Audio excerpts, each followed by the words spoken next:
Okay, so we're back playing Civilization 4 Rise of Mankind. We're playing the English as Churchill. I actually have to apologize for something. I was playing a session a couple of days ago, and I recorded most of it, but unfortunately I made a couple of mistakes and I lost most of that playthrough.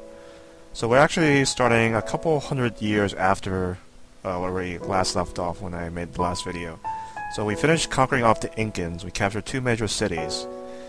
And what I actually ended up doing in that meantime is mostly focused on growth. I haven't engaged in any wars or anything. So I founded a 5th city called Nottingham on these floodplains, and my goal has been to capture the salt, which is a major health bonus resource. So I'm just waiting for the borders for that to pop. I also managed to construct a couple important wonders. One of the first ones I finished was the Great Lighthouse, which gives +2 trade routes in all coastal cities. This is actually a pretty big boon, because by default most trade routes give at least 1 gold, so +2 means +2 gold per coastal city. I also built a treasury, which is a national wonder, one of the new wonders in Rise of Mankind, gives +10% commerce in all cities. I also managed to build a wonder called Petra, which is also new in Rise of Mankind. This gives +1 trade routes in all cities. And I am in the middle of building a 3rd wonder called the Pyramid of the Magician, which is actually a unique wonder for the Nakulism religion. And this gives additional trade route in all cities. So I think you're starting to notice a pattern here. And this is something I've actually never tried before, which is focused so heavily on trade. But the conditions that I'm playing here right now are kind of ideal for that, because I have all these coastal cities. I have contact with an overseas colony or empire, the Byzantines, even though I can reach them with galleys. So I actually get some bonus trade from trading with them. And in addition to these wonders, I can also build these stock improvements, like paved roads. At the cost of 10% maintenance, it adds an extra trade route. I can also build a port, which is basically like an upgraded harbor, and it gives me plus trade routes. And then there are also other improvements that increase trade route yield, like jewelries and paved roads gives a bonus. So I'm starting to focus maximizing my trade route yield and the number of trade routes that I have. You'll also notice that the Japanese have settled kind of close to my borders here. It's kind of strange because these 2 cities are so far away from the Japanese capital. But I think what they're trying to do is they're trying to grab all the copper resources, even though it doesn't look like they have any roads here and can't really connect them. So I think I may want to try taking these 2 cities out, even if I don't necessarily capture the Japanese capital. I would definitely want these 2 cities out of my borders. You'll also see that the Indians have started to expand closer towards me, even though... So the location of this city is pretty good because there's floodplains and some hills, but this one it looks pretty terrible because it's all desert.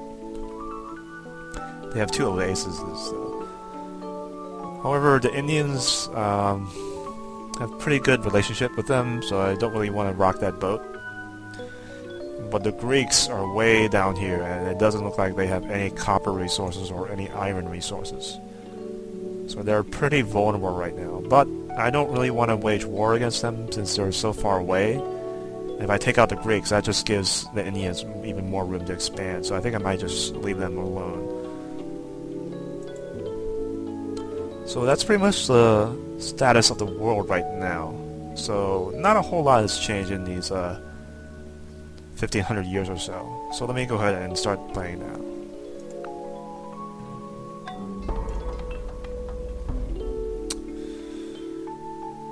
Let me go ahead and build a courier system to reduce my anarchy time. So before I do that, let's build another trireme.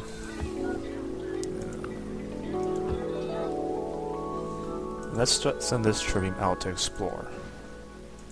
I was actually wondering where the Byzantines were, because I didn't see them on my continent, and it turns out they're actually on another continent. So I need to explore those guys.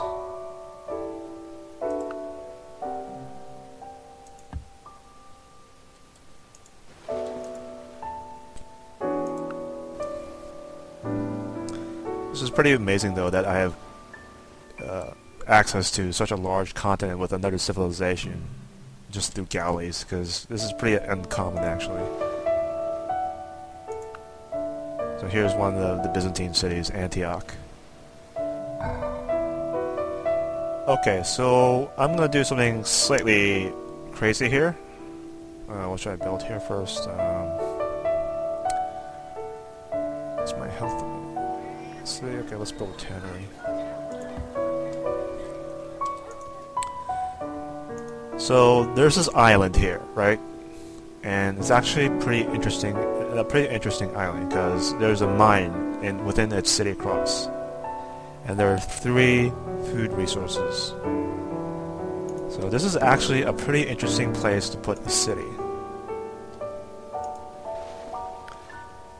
Because even with population 1, I can put a citizen on the mine to get some pretty decent production. And I can eventually put fishing boats on these food resources and it'll grow extremely fast. Unfortunately, I made a somewhat bad decision to build a Colossus in this other city, Cusco. So I probably would have been a better idea to build a Colossus here, on this island, because if you notice here, this has 3 commerce in the shore tiles, and with the Colossus it'll be 4 commerce. So, kind of unfortunate, but you can't really undo that now.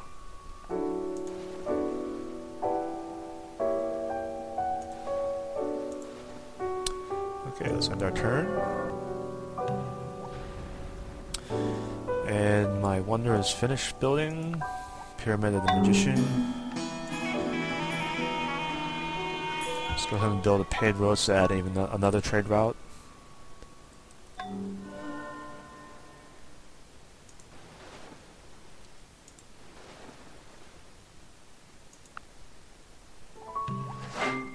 Everything is okay, so now I've got currency which lets me trade the gold. Extremely useful. I can start sealing off my techs.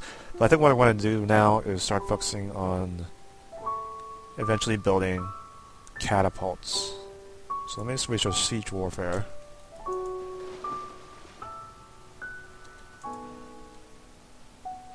So let's put this to wake it up.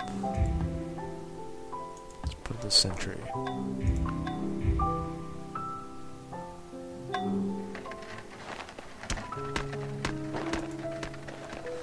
Actually, let's start selling off some techs that I don't want.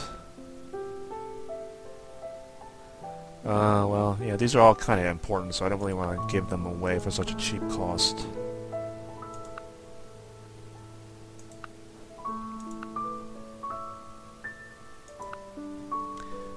Okay. Monotheism. Grab some quick money that way.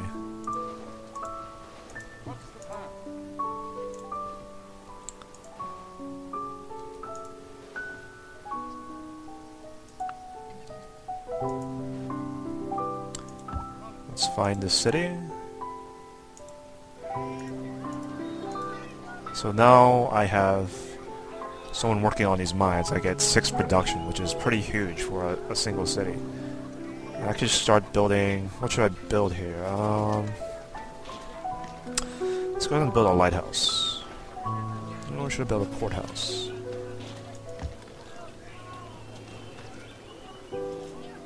And since I still have slavery enabled, I can actually whip units. So one of the crazy things about this is that even though this little island is only 1 tile away from my main continent, it still counts as overseas trade, so I get a 50% trade bonus.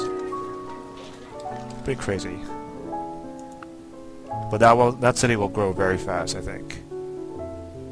Actually, I should build Moai statues here so I can get even more production. Okay, I finished building Healer's Hut. That puts me at even. I built city walls, yeah. So I'm just waiting for this to pop now. In the meantime, I think I'll build irrigation canals, which gives me +1 food for each river tile, which is really going to add up in this case. Or should I build greenery? Yeah, let's build a greenery.